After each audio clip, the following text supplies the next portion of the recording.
Going to Town. Adapted from the Little House books by Laura Ingalls Wilder. Illustrated by Renee Grafe. Once upon a time, a little girl named Laura lived in the big woods of Wisconsin in a little house made of logs.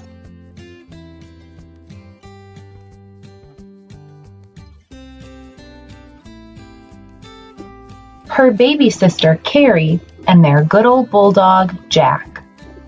One day, Pa said that as soon as he had finished planting the crops, they would all go to town. Laura, Mary, and Carrie could go too. They were old enough now.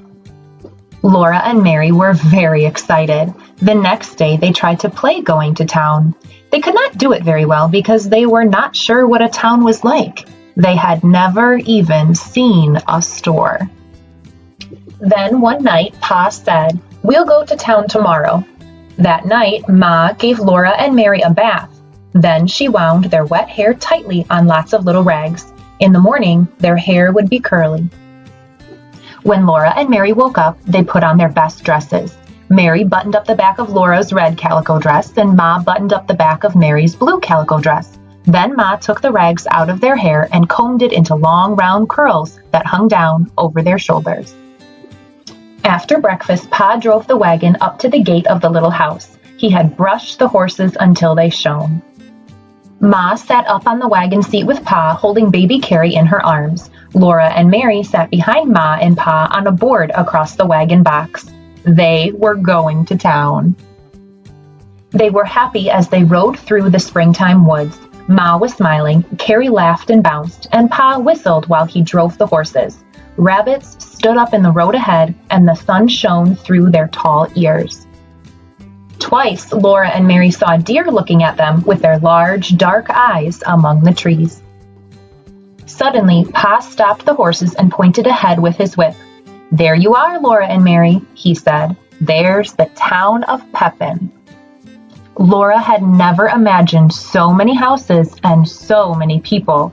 There were more houses than she could count. Laura looked and could not say a word. Pa helped everyone down from the wagon, and they walked up to the biggest building in town. This was the store where Pa came to trade. As they climbed up the steps of the store, Laura was so excited that she was trembling all over. The store was full of things to look at. There were sacks of salt and sugar. There were pink and blue and red and brown and purple fabrics for dresses. There were boots and hammers and nails and big wooden pails full of candy. There were so many things that Laura did not know how Pa and Ma could ever choose. When all the trading was done, the storekeeper gave Mary and Laura each a piece of candy. They were so surprised that they just stood looking at their candies. Then they remembered and said thank you. The candies were shaped like hearts and had printing on them. Mary's candy said, "Roses are red, violets are blue, sugar is sweet, and so are you." Laura's said only, "Sweets to the sweet." After they left the store, they walked over to the lake at the edge of town.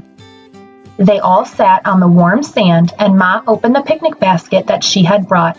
Inside, there were bread and butter and cheese, hard-boiled eggs, and cookies for lunch. After the picnic was over, they all got back into the wagon to go home. It was a long trip through the big woods to the little house. Laura and Mary were very tired, and baby Carrie was asleep in Ma's arms.